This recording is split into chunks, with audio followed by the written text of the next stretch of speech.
शुरुआत करते हैं ऑफ कोर्स हमारे सिलेबस से, जो हम हमेशा करते हैं। तो अगर आप सिलेबस देखना चाहते हो बेटा, तो ये आपको आईसीएसई की जो ऑफिशियल वेबसाइट है वहां से आपको देखने के लिए मिल जाएगी। अब भाई प्रपोर्शन देखो, रेशियो का मतलब हमें पता है A/B या A/B। दो क्वांटिटीज को अगर हम एक सिंपलेस्ट फॉर्म में लिख देते हैं ना, उसको हम लोग रेशियो कह देते हैं। पहला क्वेश्चन वही चीज है, डिस्टेंस है, टाइम है, बढ़ रहा है। अब अगर आप 1 घंटे में 20 किलोमीटर कवर कर रहे हो तो 2 घंटे में 40 करोगे, 3 घंटे में 60 करोगे, 5 घंटे में 100 करोगे, प्रपोर्शन में चलेगा। थोड़ा सा दिमाग वहां जरूर लगाना है कि हाँ भाई अच्छा ये इसका क्यूब हो सकता है। एक और इम्पॉर्टेंट चीज जो आपको इस चैप्टर में करनी है वो ये है कि आपको A+B के होल क्यूब और A-B के होल क्यूब की आइडेंटिटीज बहुत अच्छे से याद करनी है, क्योंकि बहुत से क्वेश्चंस में वो लगता है। हेलो बच्चों, a very good evening to each and everyone out there and I welcome you all to this amazing platform of PW and to your channel ICSE वाला। तो हम लोग माइंड मैप सीरीज कर रहे हैं, जहाँ पे बेसिकली हम थ्योरी, स्पेसिमेन पेपर 2025 का एंड PYQs 2024 के डिस्कस कर रहे हैं। और उसी के साथ आज हम लोग one shot basically mind map करने वाले हैं आपका चैप्टर रेशियो एंड प्रपोर्शन का। तो बेसिकली रेशियो एंड प्रपोर्शन में किस टाइप की थ्योरी है, क्या इसका स्टार्टिंग का कंटेंट है, एक बेसिकली होल्ड मिल जाएगा चैप्टर के ऊपर ताकि आप इसको आराम से पेपर में कर पाओ। अब रेशियो एंड प्रपोर्शन अगर आप देखोगे तो इसमें से रेशियो पार्ट आपका बिल्कुल हट गया है, सिर्फ और सिर्फ प्रपोर्शन है जो आपको करना है। प्रपोर्शन में भी स्पेसिफिकली कॉम्पोनेंटो एंड डिविडेंडो, अब ये सारी चीजें हैं क्या, कैसे करते हैं, तो उसको शुरू करते हैं। The very first thing of course कि हम लोग आज क्या क्या करने वाले हैं। तो भाई सबसे पहली चीज है कि स्टार्ट करेंगे इंट्रोडक्शन के साथ कि भाई क्या है इसमें, प्रपोर्शन होता क्या है। दूसरी चीज कि भाई प्रपोर्शन में कौन कौन से डिफरेंट टर्म्स यूज होते हैं उसकी बात करेंगे। Continued proportion, properties of proportion, specimen question 2025 के, और इसी के साथ PYQs, दैट मींस पिछले साल तो नहीं, इसी साल 2024 में जो कि बच्चों ने ICSE का मैथ्स का एग्जाम दिया था, तो उसमें क्वेश्चंस कैसे पूछे गए हैं वो हम लोग यहाँ पे डिस्कस करते हैं। शुरुआत करते हैं ऑफ कोर्स हमारे सिलेबस से, जो हम हमेशा करते हैं। तो अगर आप सिलेबस देखना चाहते हो बेटा, तो ये आपको ICSE की जो ऑफिशियल वेबसाइट है वहां से आपको देखने के लिए मिल जाएगी। यहाँ पे आपका रेशियो एंड प्रपोर्शन जो ये चैप्टर का नाम है, इसमें से सिर्फ आपके पास शुरू ही हो रहा है प्रपोर्शन से। Continued proportion, mean proportion, componendo, dividendo, alternando, invertendo properties and their combination, along with direct and simple applications on proportions only. So no ratio is coming at all. So शुरू करते हैं भाई इंट्रोडक्शन प्रपोर्शन के साथ। अब भाई proportion देखो, ratio का मतलब हमें पता है A/B या A/B। दो क्वांटिटीज को अगर हम एक सिंपलेस्ट फॉर्म में लिख देते हैं ना, उसको हम लोग रेशियो कह देते हैं। अब भाई ऐसे ही दो रेशियो आ जाएं जो कि आपस में बराबर हैं, हो सकता है कि उन दोनों की आपस में जो एक यूनिट है वो भी अलग हो, पर the number is same. For example 4 चीजें प्रपोर्शन में तब बोली जाती है बेटा when A/B as C/D। अब इसका मतलब क्या है कि A/B बराबर होता है C/D के।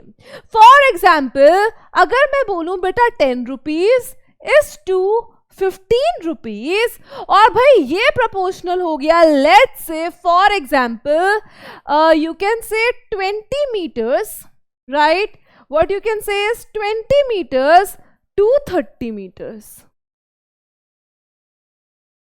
20 meters to 30 meters. Now look at this, 10 by 15. What is 10 by 15 bacha? What is the value of 10 by 15? That is 2 by 3. What is the value of 20 by 30? It is also 2 by 3. So 2 quantities, or we can say 4 different quantities, are said to be in proportion when A/B is equivalent to C/D. That means their simplified value has to remain same and they form a proportion. Now the next thing that we have is, again we are talking about 4 different terms. That means let's say कि वो 4 term है A, B, C और D, है ना। तो भाई इन A, B, C और D का कुछ रोल है। देखो A, B, C and D ये आपके 4 वो टर्म्स हैं जो कि प्रपोर्शन में होते हैं। Let's say for example A/B as C is to D. This is in proportion. अब बेटा ये जो A, B, C, D होता है, इनके कुछ कुछ नाम है. A, of course, first term of proportion. B is the second term of proportion. C is the third term of proportion. And D is the fourth term of proportion. First term को बोला जाता है first proportional, second term को बोला जाता है second proportional, third term को बोला जाता है third proportional and fourth term को बोला जाता है फोर्थ प्रोपोर्शनल. तो इतना मान के चलो, अगर किसी क्वेश्चन में तुम देख लो कि फोर्थ प्रोपोर्शनल निकालो, तो दिमाग में आना चाहिए मतलब चार अलग अलग चीजें हैं, ए, बी, सी और डी, और मुझसे ये डी निकालने की बात कर रहा है. ठीक है, जो ए है और जो डी है बेटा, क्योंकि ये स्टार्टिंग और एंडिंग है, एकदम शुरू का है और एकदम एंड का है, तो इसलिए इनको बोला जाता है एक्सट्रीम्स, और बी और सी को बेटा बोला जाता है मीन्स. सो ए और डी एक्सट्रीम्स, बी एंड सी यहां पे आपके पास हो जाएंगे मीन्स. तो ये चारों टर्म के बारे में बात है. अब नेक्स्ट आ जाते हैं बेटा कॉन्टिन्यूड प्रपोर्शन पे. देखो पीछे वाला इज ओनली प्रपोर्शन. अब कॉन्टिन्यूड प्रपोर्शन क्या होता है? जब मीन सी, ए, बी, सी, डी, ए और डी एक्सट्रीम, बी और सी मीन. अब अगर हम बात करें कॉन्टिन्यूड प्रपोर्शन क्या होता है? जहां पे मीन सेम हो. इसका मतलब क्या है? जहां पे A is to B as B is to C हो. इसका मतलब क्या है? जहां पे ए बाय बी बराबर बी बाय सी हो, क्रॉस मल्टीप्लाई करोगे so B square equals to A C हो. तो जहां पे आप क्वेश्चन में कॉन्टिन्यूड प्रपोर्शन देख लो कि भाई हमें कॉन्टिन्यूड प्रपोर्शन दिख गया और ये यहां पे बात की जा रही है, तो जहां पे आप कॉन्टिन्यूड प्रपोर्शन देखोगे वहां से आपके दिमाग में क्लिक होना चाहिए कि भाई यहां पे A is to B as B is to C है. वहां पे D का कोई रोल नहीं है. यहां पे जो बीच के दोनों टर्म्स है वो सेम है, इसलिए ये हमारे पास कॉन्टिन्यूड प्रपोर्शन है. तो बेटा B square equals to AC कैसे आया मैंने बता दिया. B is the mean proportional. B को क्या बोलते हैं? मीन प्रोपोर्शनल बोलते हैं. C is the third proportional. B को मीन प्रोपोर्शनल और C को हम लोग थर्ड प्रोपोर्शनल बोलते हैं. आगे चलते हैं बेटा, let's understand the next thing. अब हमारे पास ना प्रोपोर्शन सॉल्व करने के लिए कुछ प्रॉपर्टीज हैं. ठीक है, अब प्रॉपर्टी की बात करते हैं तो पहली प्रॉपर्टी आती है इन्वर्टेंडो. अब इन्वर्टेंडो प्रॉपर्टी क्या कहती है? अगर A is to B as C is to D है. क्या बोला बेटा? अगर A is to B as C is to D है तो हम B is to A as D is to C भी बोल सकते हैं. B is to A as D is to C भी यहां पे हम बोल सकते हैं. तो इसको थोड़ा सा ठीक कर लेते हैं, एक सेकेंड दो. सो यहां पे आपके पास क्या आएगा? B is to A as D is to C. So इसको बोला जाता है invertendo. That means for example कि अगर बहुत सिंपल सी बात है यार, बहुत सिंपल सी बात है, अगर 1/2 है ना बराबर है 1/2 के, तो ऑफ कोर्स 2/1 भी तो बराबर होगा 2/1 के. दोनों तरफ क्या कर दिया? रेसिप्रोकल कर दिया. नेक्स्ट प्रॉपर्टी की बात करते हैं बेटा. नेक्स्ट प्रॉपर्टी हमारे पास क्या है? ऑल्टरनेंडो. अब ऑल्टरनेंडो प्रॉपर्टी क्या कहती है कि भाई अगर A is to B as C is to D, मतलब कि अगर बेटा A बाय B बराबर है C बाय D के, तो अगर हम इसको और इसको कंपेयर करें तो भाई A बाय C भी बराबर होगा B बाय D के. कैसे? एग्जाम्पल लेके देख लो. मान लो कि यहां पे आपने A और B को क्या लिया? For example 3/2 is equals to 3/2, दोनों बराबर है, तो बेटा 3/3 will be equal to 2/2 and that will be 1. So इसलिए ऑल्टरनेंडो भी वैलिडेटिंग प्रॉपर्टी है और हमें क्या बोलती है बेटा कि अगर A इज टू B है, A इज टू B है as C is to D है, so A is to C as B is to D हो जाएगा. I hope this property is clear. Next property की बात करते हैं. Next property हमारे पास आती है कॉम्पोनेंडो. अगेन एक ऐसी प्रॉपर्टी है जिससे मेजरली क्वेश्चन पूछा जाता है, कॉम्पोनेंडो एंड डिविडेंडो मिला के. अब कॉम्पोनेंडो प्रॉपर्टी क्या कहती है? अगर A बाय B बराबर है c बाई डी के, तो भाई a plus B by B भी बराबर होगा c plus D by D के। This is the componendo property, इसको हम लोग कहते हैं बेटा द प्रॉपर्टी ऑफ कॉम्पोनेंडो। अब नेक्स्ट अगर हम लोग बात करें, दिस इज डिविडेंडो। अब डिविडेंडो क्या कहता है कि अगर a बाय बी बराबर है c बाय डी के, so a minus b upon b बराबर होगा c minus d upon d के। अब भाई जब मेन चीज आती है ना, वो आती है कॉम्पोनेंडो एंड डिविडेंडो। अब ये क्या बवाल है बेटा, इसको समझो। कॉम्पोनेंडो एंड डिविडेंडो कहता है दैट अगर a बाय बी बराबर है बच्चा c बाय डी के, क्या कहता है कि अगर a बाय बी बराबर है c बाय डी के, तो हम क्या बोल सकते हैं that a plus b upon a minus b बराबर होगा c plus d upon c minus d के।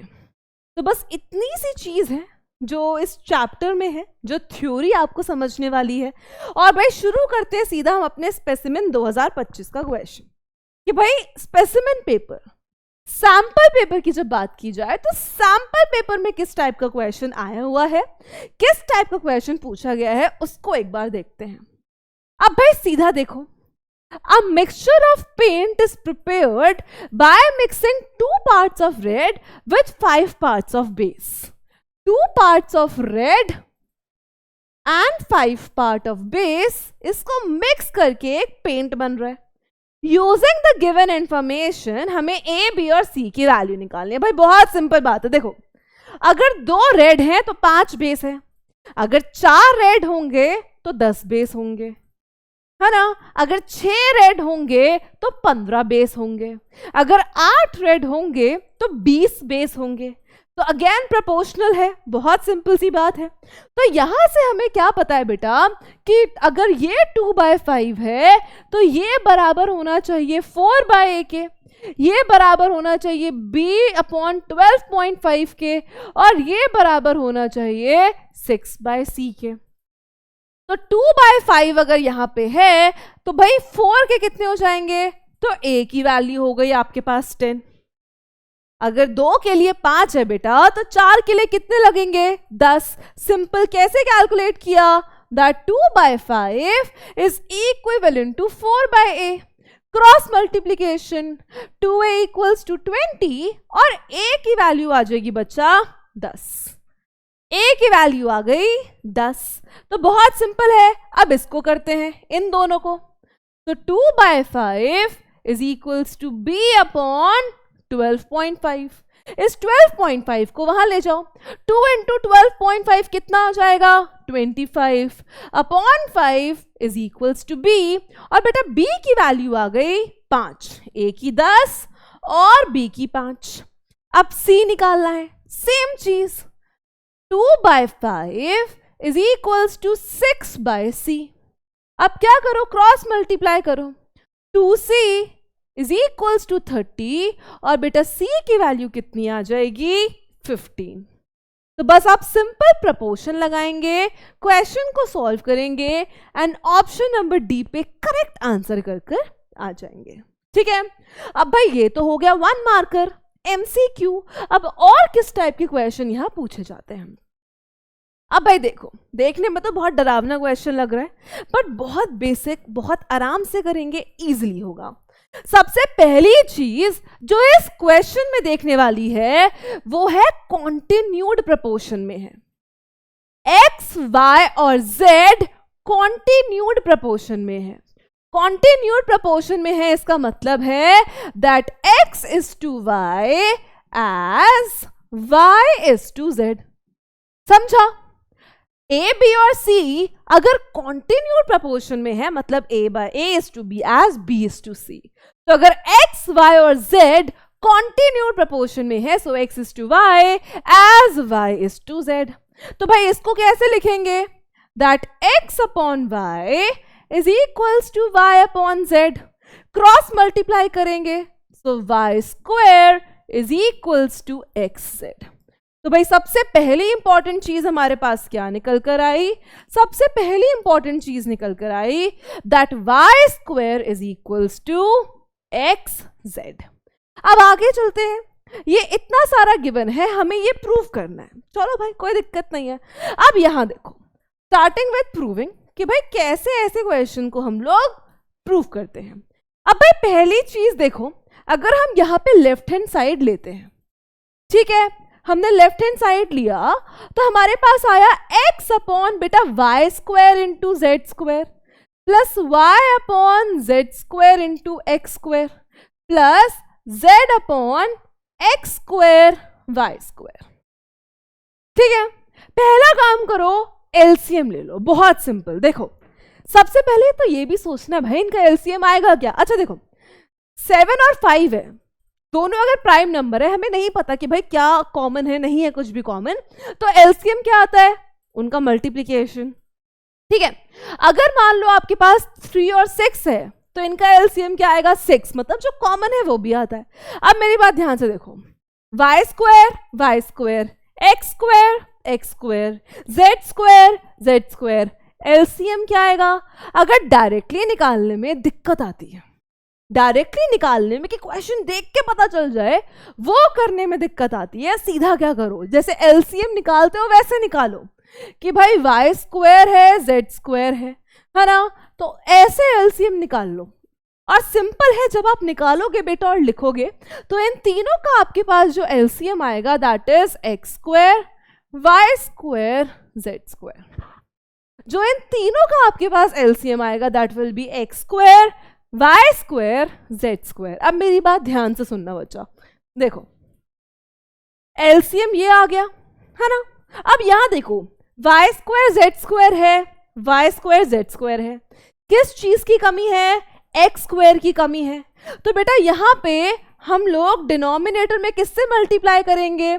एक्स स्क्वायर से। तो न्यूमरेटर में भी किससे करना पड़ेगा? एक्स स्क्वायर से। तो यहां पे आपके पास क्या आ जाएगा? X into x square x का क्यूब। अब बेटा सेकंड वाले में देखो, देखो जेड स्क्वायर है एक्स स्क्वायर है, जेड स्क्वायर है एक्स स्क्वायर है, किस चीज की कमी है? वाई स्क्वायर की कमी है। तो इसको डिनोमिनेटर वाई स्क्वायर से मल्टीप्लाई करना पड़ेगा, तो न्यूमरेटर को भी वाई स्क्वायर से करेंगे। और बेटा वाई इंटू वाई स्क्वायर क्या हो जाएगा? वाई का क्यूब हो जाएगा। अब भाई तीसरे वाले पे आ जाओ, एक्स स्क्वायर है, वाई स्क्वायर है, क्या नहीं है? जेड स्क्वायर नहीं है। तो नीचे किससे मल्टीप्लाई करना पड़ेगा? जेड स्क्वायर से। तो ऊपर भी किससे करना पड़ेगा बेटा? जेड स्क्वायर से। और ऊपर आपके पास आ जाएगा जेड का क्यूब। ऊपर आपके पास आ गया बच्चा क्या? जेड का क्यूब। अब मेरी बात ध्यान से सुनो, अब नई चीज है, वाई स्क्वायर जो है अभी कहाँ का काम आएगा? यहां का। वाई स्क्वायर जो है वो x इंटू जेड के बराबर है। इसका मतलब है इस वाई स्क्वायर में मैं ये पुट कर सकती हूं। क्या मतलब है? कि इस वैल्यू को यहां पे मैं सब्स्टिट्यूट कर सकती हूं। तो करते हैं बेटा, लेट्स डू इट। तो मैंने क्या बोला आपसे? ये क्या है? X cube plus y cube plus z का क्यूब अपॉन एक्स स्क्वायर रहेगा, वाई स्क्वायर की जगह एक्स जेड आ जाएगा, और आपके पास यहां पे ये जेड स्क्वायर रहेगा। बहुत सिंपल सी बात है। हमने क्या किया बेटा इस स्टेप में? हमने सिर्फ और सिर्फ वाई स्क्वायर की जो वैल्यू है एक्स जेड उसको पुट किया, वाई स्क्वायर की जगह पे एक्स जेड लिखा। अब बेटा देखो क्या होगा, ये बचा x cube plus y cube plus z cube, x square into x cube, z square into z cube. तो यहां से क्या आ गया बेटा? हमने सिंपली क्या कर दिया, इसको सब्स्टिट्यूट किया है, वैल्यू निकाली है एंड देखा है क्वेश्चन में। लुक एट इट, कुछ ज्यादा कॉम्प्लिकेटेड नहीं है, बस थोड़ा सा दिमाग लगाना है, ठीक है, थोड़ा सा खुद देखना है और बहुत इजीली आपके पास हो जाएगा। ठीक है, अब भाई नेक्स्ट चीज देखो। अब भाई इसको हम सेपरेट करके लिख सकते हैं, बिल्कुल सेपरेट करके बोले तो क्या इसको हम x cube upon x cube z cube plus y cube upon x cube z cube plus z cube upon x cube z cube लिख सकते हैं? बिल्कुल लिख सकते हैं। अब भाई आगे कैसे सॉल्व करेंगे? देखो, एक्स क्यूब से एक्स क्यूब कट गया, जेड क्यूब से जेड क्यूब कट गया। अब देखो, अगर वाई स्क्वायर की वैल्यू एक्स जेड है, वाई स्क्वायर की वैल्यू अगर एक्स जेड है, तो अब देखो बेटा क्या चेंज होगा, ध्यान से देखना। ये क्या बना? 1 अपॉन जेड क्यूब। ये क्या बना बेटा? देखो, वाई क्यूब। और एक्स क्यूब जेड क्यूब को हम क्या लिख सकते हैं? एक्स जेड का whole cube. X cube z cube को हम क्या लिख सकते हैं?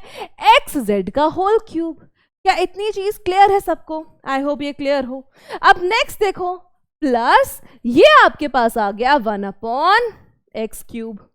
अब यार एक्स जेड जो है वो तो वाई स्क्वायर के बराबर है। ये जो एक्स जेड है ये तो वाई स्क्वायर के बराबर है, तो क्या इस एक्स जेड की जगह पे वाई स्क्वायर लिख सकते हो? तो ये क्या हो जाएगा? 1 upon z cube plus y cube.